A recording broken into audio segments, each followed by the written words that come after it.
सादर नमस्कार, सादर जय जिनेंद्र। क्षमा न्यूज चैनल कहीं भी कभी भी सही और सकारात्मक समाचारों के लिए देखना और सुनना न भूलें। साथ में आपसे विनम्र निवेदन है कि यदि आपने इस चैनल को सब्सक्राइब नहीं किया है तो कृपया अवश्य कीजिए और शेयर और लाइक करना ना भूलें। अभिनंदन सर श्री कर्नाटक वतींदा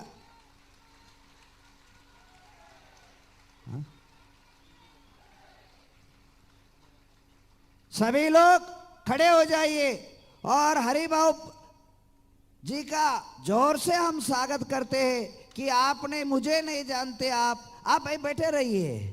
आप मुझे नहीं जानते, मैं आपको नहीं जानता हूं, केवल एक फोन के ऊपर और महावीर जी और पाटनी के कहने पर इतना 1500 किलोमीटर आए। इससे बड़ा हम चिर नहीं रहेंगे जब तक मेरा श्वास रहेगा, हरिभाव का नाम रहेगा। क्योंकि एक फोन पर राज्यपाल आना ऐसा कोई छोटी बात नहीं है, क्योंकि वो कर्नाटक है तो आ जाएंगे, कर्नाटक है तो हम फोन कर तो आ जाएंगे, क्यों हमारे हैं। परंतु आप पर राज्य के होने के बाद भी, दूसरे राज्य के होने के बाद भी, तमाम प्रकार के काम के प्रेशर होते हुए भी आज सही पूछो तो 2 बजे आना था, दिन भर था, परंतु आपको ऐसा प्रेशर आ गया कि आपको जल्दी जाना है। तो एक एक क्षण में जिनका राजकारण और तंत्र बदलता है, ऐसे तंत्र के बाद भी आपने हजारों काम को छोड़ना मंजूर किया, परंतु वरुण नवग्रह तीर्थ में आना मंजूर किया।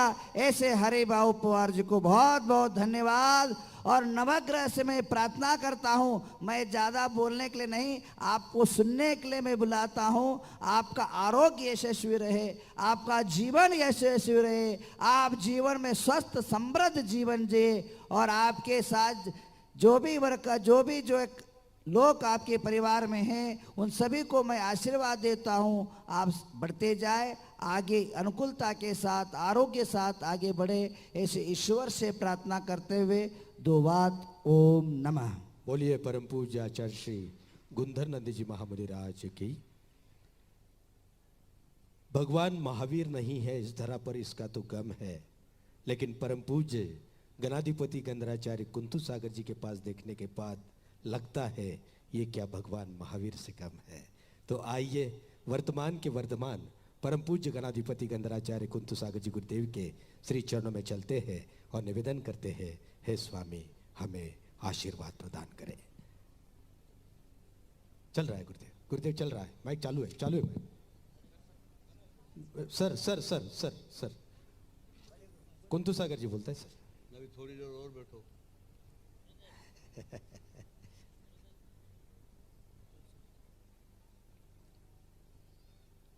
मंगलम भगवान वीरो मंगलम, कोतमोगणी मंगलम, कुंद कुंदाद्यो जैन धर्मोस्तु मंगलम, सर्वमंगल मांगल्यम सर्वकल्याणकारकम, प्रधानम सर्वधर्मानां जैनम जयतु शासनम। जय बोलो 1008 चिंतामणि पार्श्वनाथ भगवान की। परम पूज्य आचार्य श्री महावीर कीर्ति जी महाराज की जय। अहिंसा परमो धर्म की जय।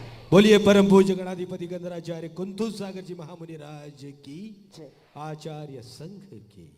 हाँ देखिए, ये पुण्य भूमि नवग्रह तीर्थ हमारे शिष्य आचार्य गुरुधर जी महाराज साहब नवग्रह तीर्थ बनाया, और फिर 61 फुट उतंग पार्श्वनाथ भगवान की मूर्ति, उसके बाद 405 फुट महामेरु सुमेरु पर्वत उसका निर्माण हुआ।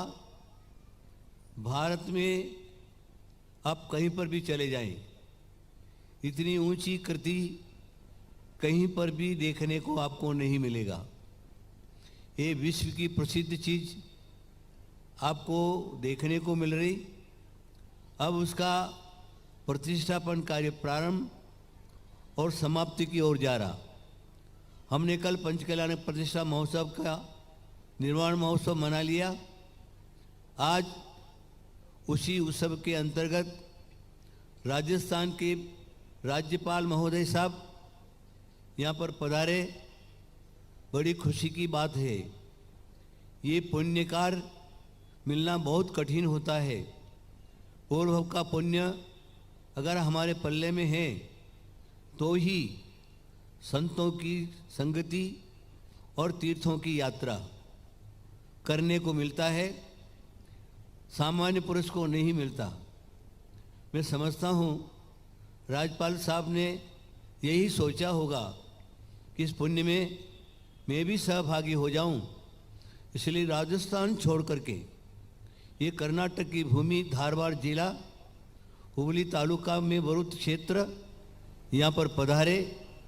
आपके आने से क्षेत्र की शोभा बढ़ी, क्षेत्र में आनंद आया और आपको भी जब हमारे शिष्य गुणधर जी महाराज साहब आपको इसका विवरण दिया है, सुमेरु पर्वत जो बना है उसको देखते ही बनता है। इतना बड़ा क्षेत्र, इतना बड़ा तुंग सुमेरु पर्वत आपको कहीं देखने को नहीं मिलेगा। मैं ज़्यादा कुछ नहीं कह करके इतना ही कहूँगा कि आपको इसी प्रकार की तीर्थ क्षेत्रों की यात्रा करने को मिले और गुरुजन साधु संतों का आशीर्वाद प्राप्त हो। जब भी जीवन का उत्थान होता है तो साधु संतों के आशीर्वाद से ही जीवन में उत्थान आता है। जिनके जीवन में गुरु आशीर्वाद है उसी का जीवन उत्थान की तरफ जाता है। आप यहाँ पर पधारे, बहुत आनंद की बात है, घनी खुशी की बात है। राजस्थान छोड़ी अटे पधारिया, आपके लिए जीवन में मंगल कामना घनी घनी करूं, दो ही हाथ तो ऊंचो करीना आशीर्वाद वालू, जीवन सुखीमय होवे, जीवन सुखी होवे। महावीर भगवान की बोलिए। परम पूज्य गणाधिपति गंधराचार्य कुंतु सागर जी महामुनि राज की। जो सफर की शुरुआत करते हैं वो मंजिल को पार करते हैं। बस एक बार चलने का हौसला रखिए, अच्छे इंसानों का तो रास्ते भी इंतजार करते हैं। जी, अपने जीवन का प्रारंभ जब राजनीति समाज नीति का प्रारंभ किया तब पहले पैदल चले, उसके बाद बैलबंडी में चले, मोटरसाइकिल से लेकर आज राज्यपाल राजस्थान प्रदेश बन गए।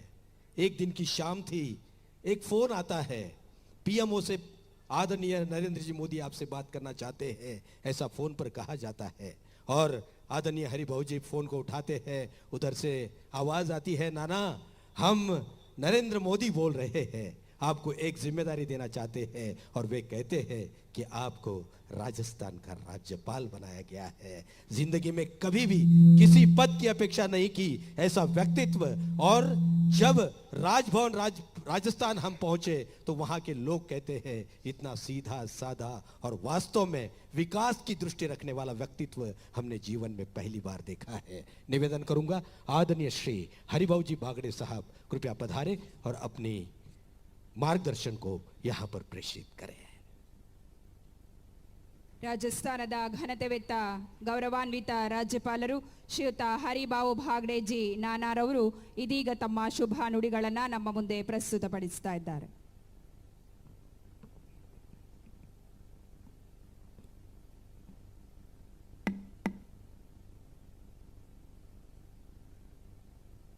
मंच पर उपस्थित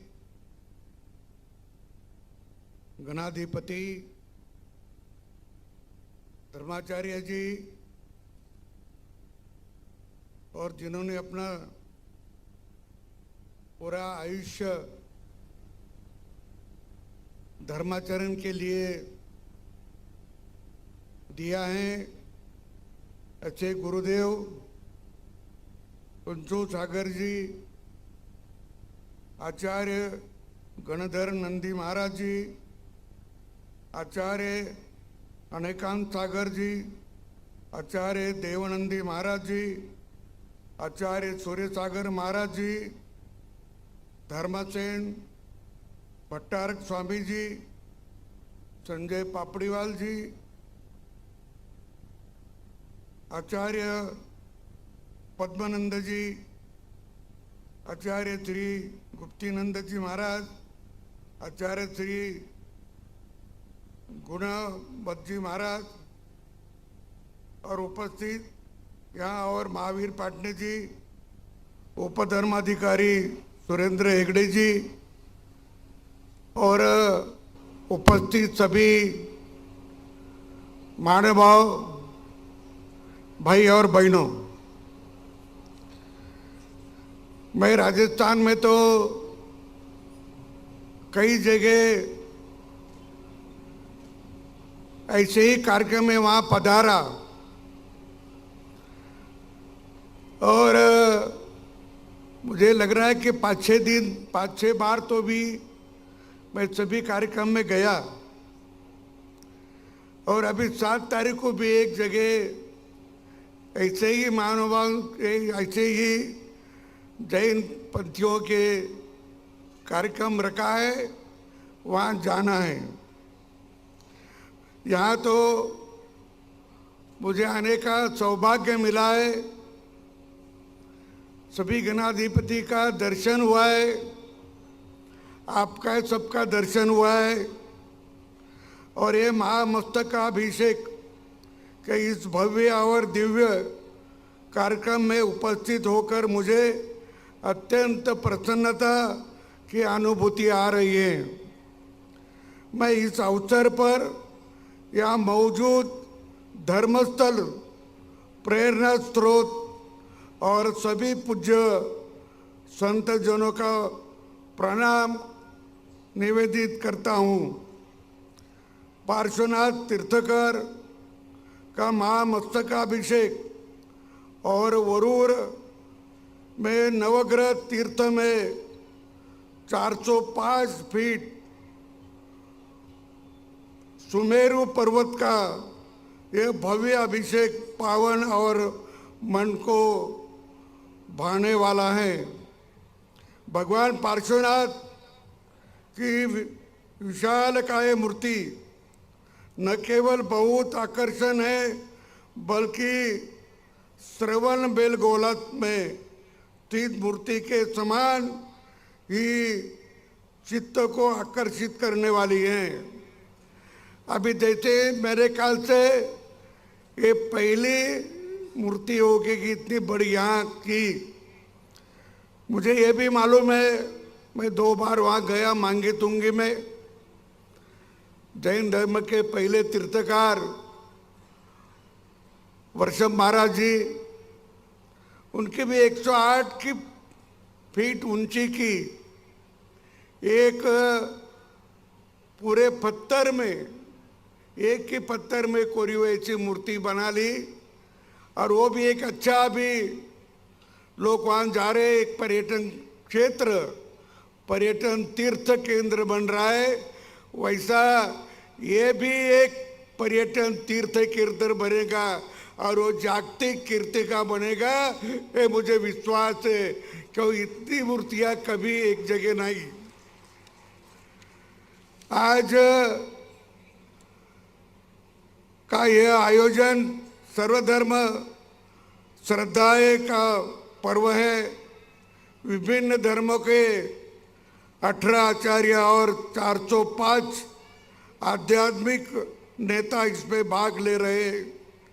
इसी से पता चलता है कि भारत सर्वधर्म सद्भाव की संस्कृति का अध्यात्म राष्ट्र है और ये अध्यात्म राष्ट्र तो है, बहुत पुराना है, हजारों लाखों साल का है। मैं मालूमात ले रहा था, भगवान महावीर जी का जन्म कब हुआ वो तो हमें ज्ञात है। उनकी सब हमारे पास उनका परिचय भी हम पढ़ सकते हैं, लेकिन वृषभ जी महाराज कब हुए वो पहले तीर्थकार है। उनका अभी किसी ने बोला नहीं या शोध लगा नहीं कि वो उतने साल पहले थे। तो वो भी हजारों लाखों साल पुराने हो गए ऐसा मुझे लग रहा है, क्योंकि जब भी अपने को वहाँ बीच में का बहुत साल गया उसमें कदाच मालूम नहीं हुआ, लेकिन ऐसा वहाँ शोधने का भी जरूरत है, वो भी करना चाहिए।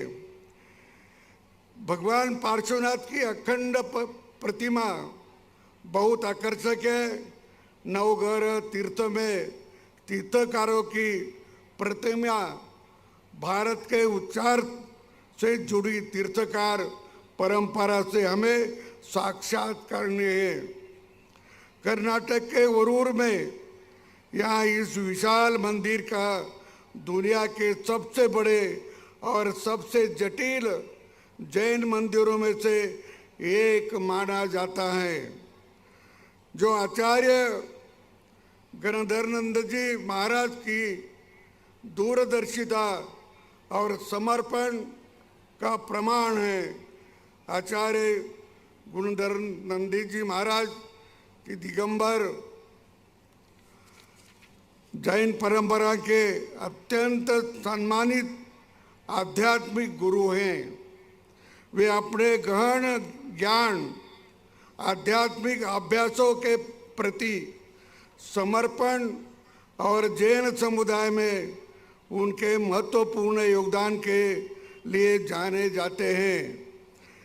अब ये जो विशाल मंदिर है, ये मंदिर विशाल मंदिर और इसकी जो व्यापकता होती है, मैं ये भी सुना है कि ये मंदिर की ओर से, ये ट्रस्ट की ओर से यहाँ कॉलेज भी चलाते हैं, स्कूल भी चलाते हैं।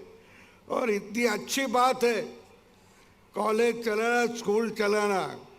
और अभी स्कूल में, कॉलेज और स्कूल में चलाना तो है ही, आवश्यक है, अत्यावश्यक है, पर उसमें क्वालिटी का शिक्षा देना ये भी उतना ही अनिवार्य है।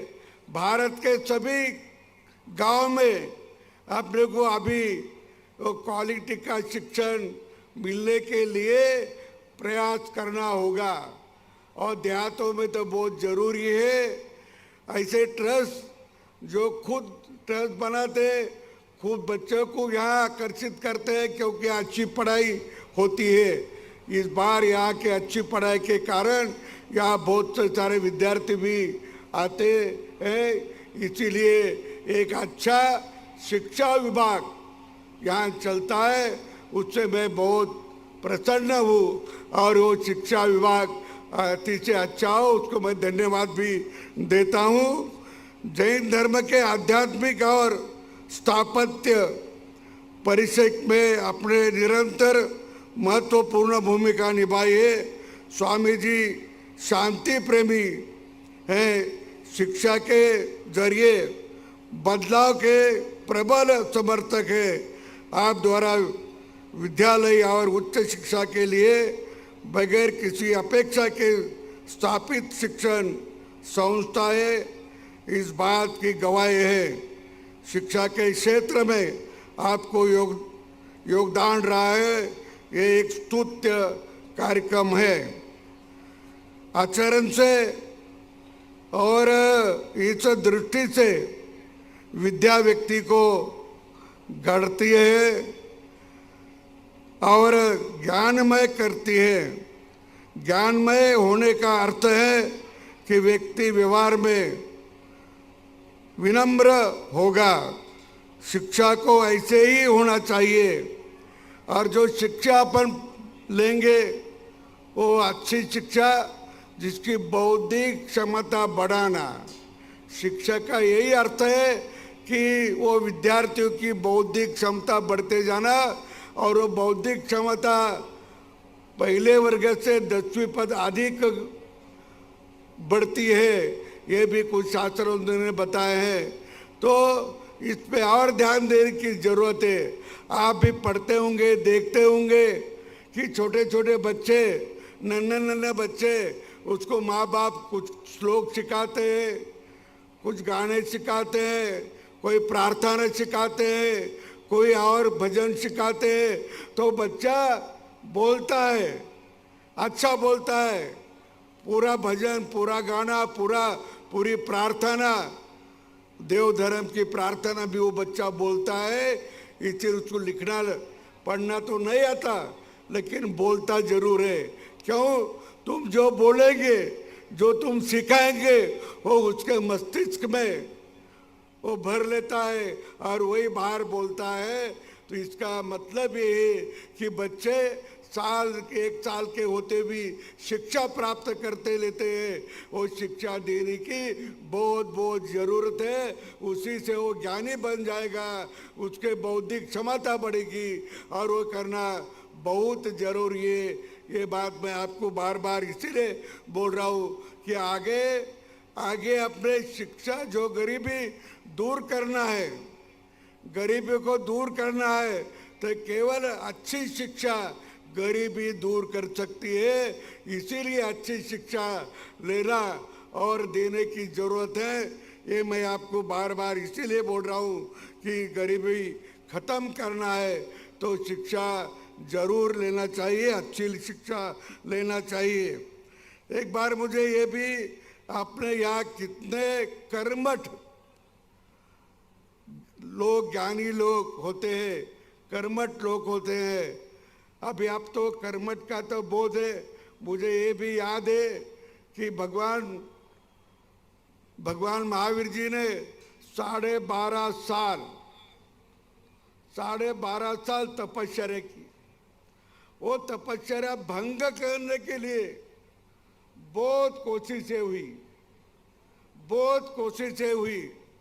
जब वो पद्मासन में बैठते हैं, ध्यानस्थ बैठते हैं और तपस्या करते हैं, वो तपस्या भंग करने के लिए उन्हें मिट्टी उस पे डाल दी, पूरा झक लिया मिट्टी से, तो भी उनकी तपस्या भंग नहीं हुई। बाद में उसमें वो चिटिया भी लग गई बहुत सारी, तो भी भंग नहीं हुई। बाद में मच्छर उस पे आ गए, हजारों मच्छर, तो भी उसकी विद्या भंग नहीं हुई। बाद में एक राक्षस भी आया, तो भी उनकी तपस्या भंग नहीं कर पाए। तो ऐसी इतनी कर्मठ किए समझ तपस्या आपने पहले लोग किया है, अभी भी करते हैं। तो ये जो तपस्या है, तपस्या से कोई अच्छा निर्माण होता है। बिगर तपस्या से, बिगर त्याग से, बिगर कर्म से कोई फल मिलता नहीं। इसीलिए कर्म ही महत्व का है और कर्म से ही अपना काम हो सकता है। अभी जो यहाँ जो आप देख रहे, आप तो आंखों से देख रहे, ये आंखों, ये 20 साल में जिन्होंने यहाँ खड़ा होकर यहाँ अपनी तपस्या की, अपनी यहाँ दिन खड़ा होकर ये सब खड़ा कर दिया, ये देखा तो उनकी भी एक प्रकार की तपस्या है। और ऐसे हजारों लोगों ने तपस्या की। जब ये महान कार्य खड़ा होता है, कर्म से होता है, ये बात भी उतनी ध्यान में रखना चाहिए। और कर्मठ का तो एक मुझे याद है कि जो अपने सर्व विश्व विजेता जिसको बोलते सिकंदर, ये तो बात कही हुई बात है या पेपर में या पुस्तक में आई हुई बात है। तो वो जब इधर आया तो अपने यहाँ का एक संत झाड़ में उल्टा टांग कर तपस्या करता था। झाड़ को उल्टा टांग दिया और वो तपस्या करता था। जब ये चित्र सिकंदर ने देखा तो उसको आश्चर्य हुआ, बहुत नवल हुआ। फिर उसके पास हो गया, घोड़े से नीचे उतरा और उसको बोला कि महाराज आप किसी से बात कर रहे, ये आपके ध्यान में आए क्या? तो उन्होंने बोला हाँ आप विजय वीर है। हाँ, तो उन्होंने जरा अच्छा लगा कि महाराज ने मुझे पहचाना, मुझे विजय वीर बोला। तो वो सिकंदर प्रसन्न हो गए और उन्हें बोला महाराज आप क्या मांगते हो मांगो। वो संतों को बोला तो संत ने इतना ही मांगा। सिकंदर बोले मैं बहुत खुश हूं, आप जो मांगोगे मैं दूंगा। तो वो संतों ने इतना उसको मांगा, आप देने वाले तो मेरे उपकार होगा। मैं ये मांग रहा हूं कि आप जहाँ खड़े हैं और जहाँ से वो खड़े तो खड़े होने के कारण जो सूर्य नारायण की धूप मेरे तरफ आती नहीं, आप वहां से हट जाओ, सूर्य नारायण की धूप मेरे पे आएगी। इतना उपकार करो, इतना उपकार करो। मांगा क्या? तू वहां से हट जाए, वहां से हट जाए, इतना ही मांगा। ये अपने साधु संतों की और ये अपने देशों की बहुत त्यागी लोगों की परंपरा है। त्यागी लोग, मैंने ये भी सुना था बहुत साल पहले कि एक काश्तकार है, एक काश्तकार ने अपनी जमीन बेची और जमीन बेच दी, पर जिन्होंने लिए थी वो उसको लेवल करने लगा। तो उसको लेवल करते लगा, नांगर करते लगा, तो उसमें एक हंडा मिल गया। तो जिन्होंने जमीन ली थी वो बोला मैंने तो हंडा नहीं लिया, मैं सिर्फ जमीन लिया। तो फिर वो हंडा लेकर पहले काश्तकार के पास गया और बोलने लगा कि भाई तुमने मुझे जमीन दी और मैंने जमीन ली, लेकिन ये हंडा मैंने नहीं लिया, मैंने उसमें नहीं लिया, ये आपके पास रख लो। तो वो पहले काश्तकार बोला अरे मैं तेरे को सब बेच दिया, वहां की मिट्टी, वहां के झाड़, वहां के वृक्ष सभी तेरे को दिया, ये मुझे नहीं, ये मेरा नहीं, ये सब तेरा है। अब ये जो दृष्टि है, ये जो भावना है, वो भावना जब थी जब सतयुग था। अभी की भावना आप भी सभी पहचानते हैं, मैं उससे आगे नहीं बढ़ूंगा। लेकिन आपने की भावना, अभी की भावना क्या होती? अभी की भावना ये हो रही, हमारे पंजों मैंने जमीन बेची तो भी आज लोग दावा करते हैं कि वो जमीन उन्हें दारू पी के नशा पानी करके बेची, वो हमें वापस होना, ये भी कर रहे आज। मैं देखो ये दो, इस पे कितना फर्क आ रहा है। और इसका कारण है कि हमारी जो सोच थी भारतीयों की, जो हमारी संस्कृति थी और जो हमारा देश का जो परंपरा थी, वो बिगड़ने में बहुत दिन गए, जानबूझकर बिगाड़ी। हमारे संस्कृति बिगड़ने का प्रयास बहुत बार हुआ, बहुत साल हुआ। क्योंकि आपको याद होगा या आप किसने पढ़ा होगा मैं कैसे संस्कृति बिगड़ी, इसका एक दो उदाहरण देना चाहता हूं। आपने को मालूम है शिक्षा क्षेत्र में नालंदा, तक्षशिला, ये तो विश्वविद्यालय थे।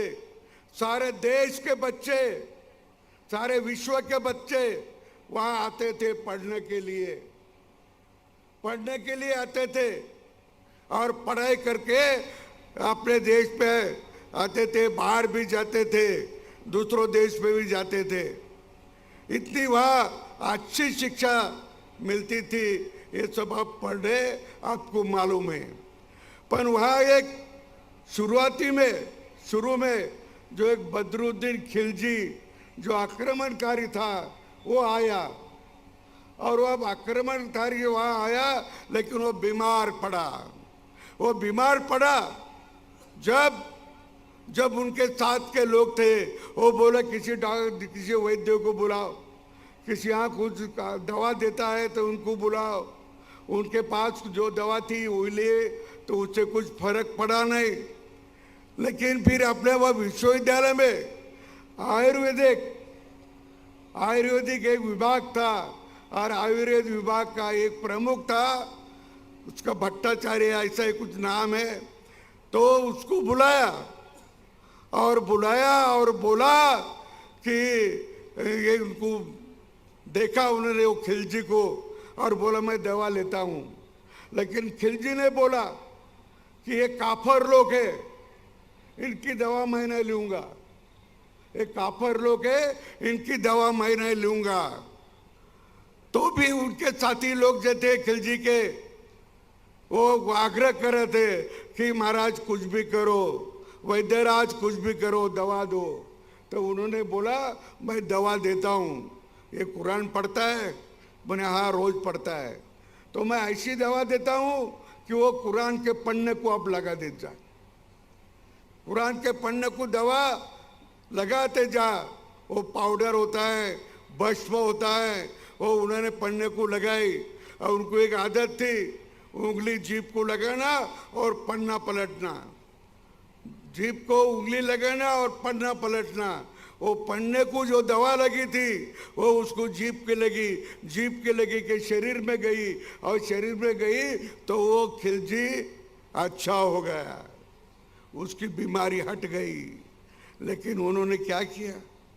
उन्होंने ये किया कि अरे इतनी अच्छी दवा, इतना अच्छा शास्त्र अपने देश में नहीं, ये काफिरों के देश पे है, इसको जला दो, इसको मिटा दो। और वो जो वहाँ ग्रंथालय था, वो जो आयुर्वेद का विभाग था, उसको जलाया। 3 माह तक जलते रहा, 3 माह तक जलते रहा। ये अपनी संस्कृति नष्ट करने की बहुत प्रयास किए।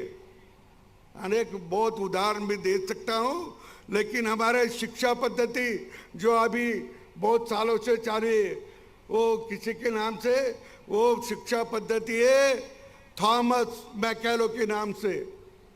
थॉमस मैकेलो उन्होंने लिखे रखा, उन्होंने बोला था कि भारत की संस्कृति को जड़ से उठाना है, जड़ से मिटाना है, तो शिक्षा पद्धति अपनी रखो। वो शिक्षा पद्धति में भारत की परंपरा नहीं आएगी, वो शिक्षा पद्धति में भारत का देव देवता नहीं आएंगे, वो शिक्षा पद्धति में भारत की संस्कृति नहीं आएगी। और ऐसा पढ़ाया तो कई सालों के बाद लोगों के मन के भारत की संस्कृति भूल जाएंगे, भारत का विचार भूल जाएंगे, भारत का देव धर्म भूल जाएंगे, और फिर अपना विचार उनके मन में अपन उस पर डाल सकेंगे। तो ये उनकी तरह थी। लेकिन ऐसा है कि अपनी परंपरा वो नहीं बुझा सके।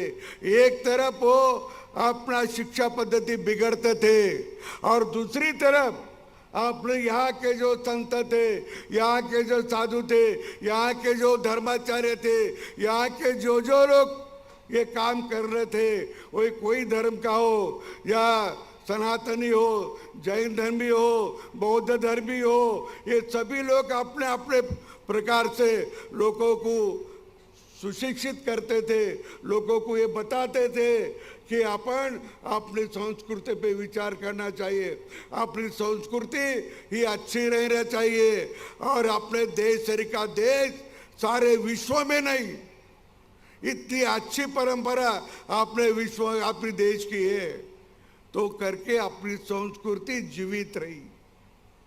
उसका कोई कारण होगा, संस्कृति जीवित रखने का, अपने धर्म पालन की, अपने जो श्रद्धा थी, अपनी जो देव धर्म के बारे में जो अपना विचार था, वो फिर किसने जता होगा? तो अपन ऐसे जो संत होते, ऐसे महामुनि होते, इन्होंने वो जताया, दूसरों किसी ने नहीं जताया। इन्होंने वो धर्म का पालन किया करके अपनी संस्कृति आज जीवित है। अभी अपनी संस्कृति नष्ट करने का किसके भी हिम्मत नहीं, इसकी अपनी संस्कृति मजबूत हो गई। अभी ये अपना भारत है, और मैं इसीलिए बात करता हूँ कि महावीर जी का चित्र हमारे संविधान में भी था। पहला संविधान जो था बाबा साहेब अम्बेडकर समिति ने दिया था, वो पहला संविधान, जो संविधान में बाबा साहेब अम्बेडकर ने जो राष्ट्र को समर्पित की, उसमें भगवान महावीर जी का अच्छा चित्र उसमें रखा था। बौद्ध का भी था, शंकर जी का भी था, और कोई धर्म के थे, लेकिन बाद में ये सब बिठा डाले, निकाल डाले, ये सब निकाल डाले। और वो पुरानी जो संविधान है, जो शुरू का संविधान है, जो 26 नवंबर 1949 को जो राष्ट्र को सुपुर्द किया था, उसमें भगवान महावीर की फोटो थी, अच्छी थी, लेकिन बाद में निकाल दी। बाद में क्यों निकाल दी मुझे पता नहीं, आप जरा उसका भी सोचना चाहिए। और जैन धर्म के अनुसार इनमें प्रत्येक तीर्थकार के पास ग्रह दोष को दूर करने की शक्ति थी। ग्रह दोष होता है तो सभी तीर्थकारों ने, सभी आचार्यों ने ये कोशिश की कि आप तो ऐसे ग्रह दोष जो है वो मिटा दो, खत्म कर दो, आप समझा लो। और इसका बड़ी अच्छा हमारे तरुण सागर जी महाराज, तरुण का भी मैंने कुछ किताबें भी पढ़ी है, उनको मिला भी, और 1-2-3 बार ही मिला उनको, उनका आशीर्वाद भी मैंने पाया है। तरुण सागर जी महाराज बोलते थे, वो बहुत कड़वे बोलते हैं, ऐसा लोग बोलते हैं, तो कड़वे नहीं, वो स्पष्ट बोलते हैं और सही बोलते हैं। आप लोग किसी को कड़वापन लगना है तो लगने दो, वो चिंता नहीं करते, वो चिंता नहीं करते। तो वो बोलते थे कि घर में 2 जन का झगड़ा लगा, पति पत्नी का, तो किसी ने भी एक ने शांति रखना चाहिए, किसी एक ने शांति रखना, झगड़ा मिट जाता है। ऐसा उन्होंने बार बार बोला है। घर में तो झगड़े होते ही है, किसी के भी होते, गांव में होते, लेकिन झगड़ा अधिक कड़वा न होना, झगड़े के इसमें अपनी एक दूसरों के पास द्वेष निर्माण न होना, ये जब होना होगा तो अपन किसी ने भी एक ने शांति पकड़ना कि वो दूसरा शांत हो जाता है, झगड़ा मिट जाता है। ये भी उन्होंने कहा है। ये तो अपने रोज की बात है, ये तो हमको ये संस्कार लेने की तो बहुत ज़रूरत है, ऐसा मुझे लगता है। और इसीलिए मैं आपको ये बोलता हूँ कि आप अच्छी से अच्छी यहाँ जो उपदेश होता है, वो उपदेश से, वो प्रवचन से आपने को जो अपना जीवन कैसा बनाना है उसकी भी अपने को याद रहती है। अपना जीवन स्वच्छ होना, अच्छा होना, और अपने को ऐसा लोगों ने बोलना। महाराज भी बोलते थे, आचार्य भी बोलते थे, अरे भाई ऐसा काम करो, तुम ऐसा काम करो कि तुम्हारी पहचान बन जाए। क्या? तुम अच्छा काम करो कि तुम्हारी पहचान बन जाए। और जो आदमी अच्छा काम करता उसकी पहचान होती है। वो अपने गांव का हो न हो, भले दूर का हो, लेकिन वो जो अच्छा काम करता उसकी सभी और पहचान हो जाती है। तुम ऐसा कदम रखो, तुम ऐसा कदम रखो कि एक वो कदम एक तुम्हारा निशान बन जाए, वो कदम का एक निशान बन जाए। ऐसा आप कदम रखो और आप ऐसा जीना रखो, ऐसा जीवन रखो, ऐसा जीवन बरताओ कि तुम एक मिसाल बन जाए, एक मिसाल बन जाए। ऐसा आप सभी लोगों ने सोचना चाहिए। इसका मैं आपसे गर्व से बोलता हूँ। और इसीलिए ये हमारे 23वें तीर्थकार पार्श्वनाथ जी के, उन्होंने भिक्षुओं के लिए 4 गुना संयम की परंपरा प्रारंभ की।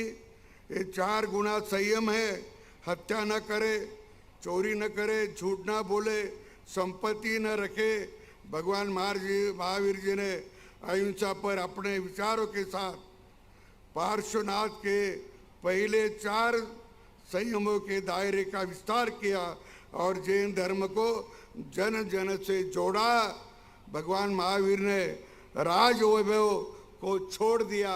वो राजा थे, उसके पिताजी राजा थे, ये भी राजा बन गए थे, लेकिन सब छोड़कर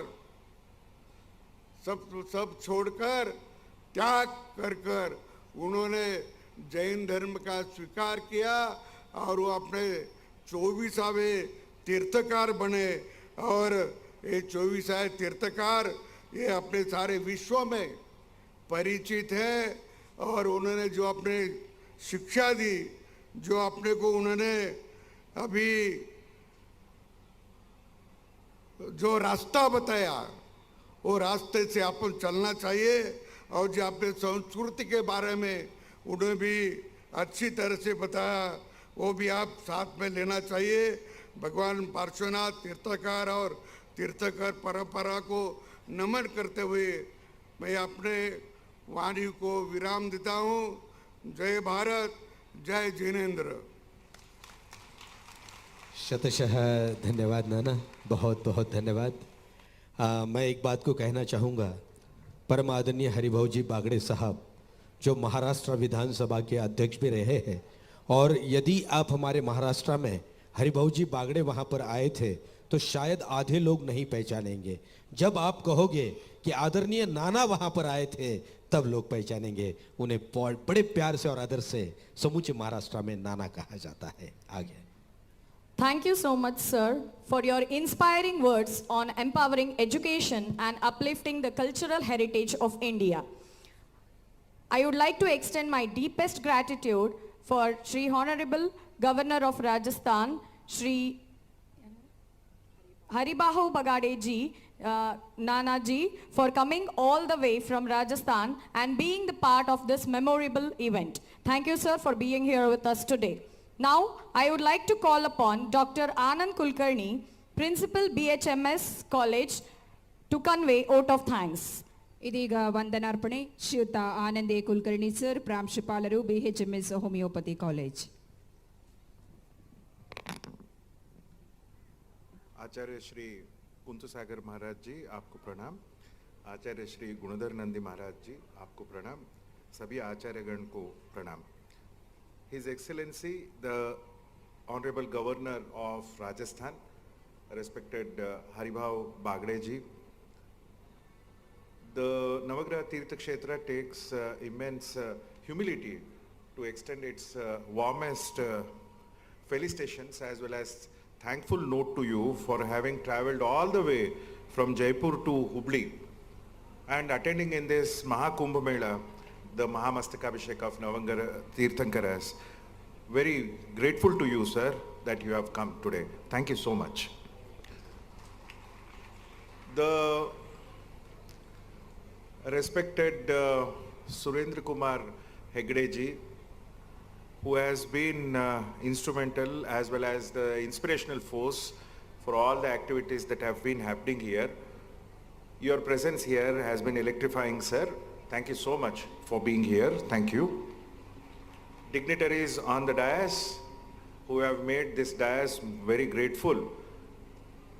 The most revered acharyas who are there on the dais, your presence makes this place full of piety and grace. Thank you so much. Namaste. Ladies and gentlemen, who have gathered in great number, your presence makes this place the place it has to be. Your presence is gratefully acknowledged and thank you so much. The press and media who have gathered in great number and who have been doing yeoman service, your presence, your support is gratefully acknowledged. The police who has gathered in great number, all the people from the administration are also greatly acknowledged. People who have come from far nook and corners of the country, who have been instrumental in making this Mahamastakabhishek and today's function particularly successful. You are all gratefully acknowledged. I extend my warmest and thankful note to all those who have made today's function a grand success. Thank you. Namaste. बहुत बहुत धन्यवाद। Thank you, sir. Today, we come together to embrace diversity, celebrate unity, and create lasting memories together. I request you all to stand upright and sing national anthem along with pride in your hearts and respect in your soul. ದಯಮಾಡಿ ಎಲ್ಲರೂ ಮತ್ತೊಮ್ಮೆ ರಾಷ್ಟ್ರಗೀತೆಗೆ ಎದ್ದು ನಿಂತು ಗೌರವವನ್ನು ಸೂಚಿಸುತ್ತಾ ಜೊತೆಯಾಗೋಣ.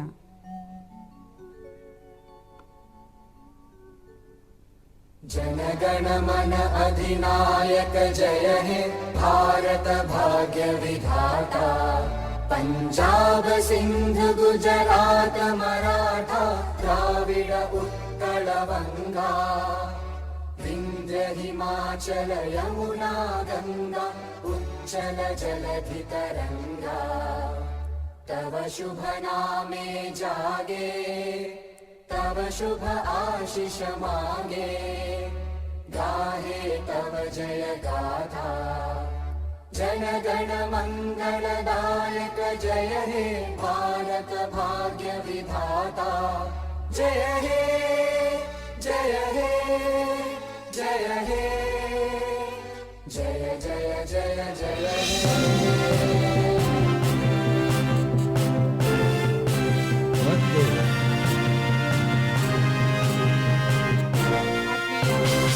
ಬಂಧುಗಳೇ, ರಾಜಸ್ಥಾನದ ಗೌರವಾನ್ವಿತ ರಾಜ್ಯಪಾಲರು ಶ್ರೀ ಹರಿಭಾವು ಭಾಗ್ಯಜಿ ನಾನಾರವರ ಕಾರ್ಯಕ್ರಮ ಅತ್ಯಂತ ಯಶಸ್ವಿಯಾಗಿ ಸಂಪನ್ನಗೊಂಡಿದ್ದು ಮುಂದಿನ ಕಾರ್ಯಕ್ರಮದ ವಿವರಣೆಯನ್ನ ಮಹಾರಾಜರು ತಮಗೆ ತಿಳಿಸೋರಿದ್ದಾರೆ.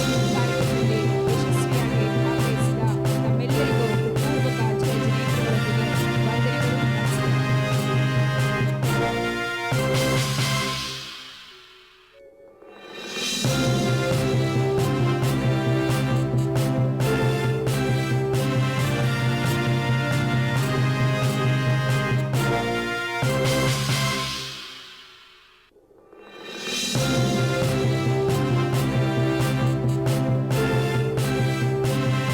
क्षमा न्यूज चैनल पर विज्ञापन देकर धर्म प्रभावना में बने सहभागी। विज्ञापन देने हेतु संपर्क कीजिए मोबाइल नंबर 9026900740 एवं समाचार एवं वीडियो भेजने हेतु व्हाट्सएप नंबर 9335236222। क्षमा न्यूज चैनल देखने के लिए आपको बहुत बहुत धन्यवाद। सादर प्रणाम। सादर जय जिनेंद्र।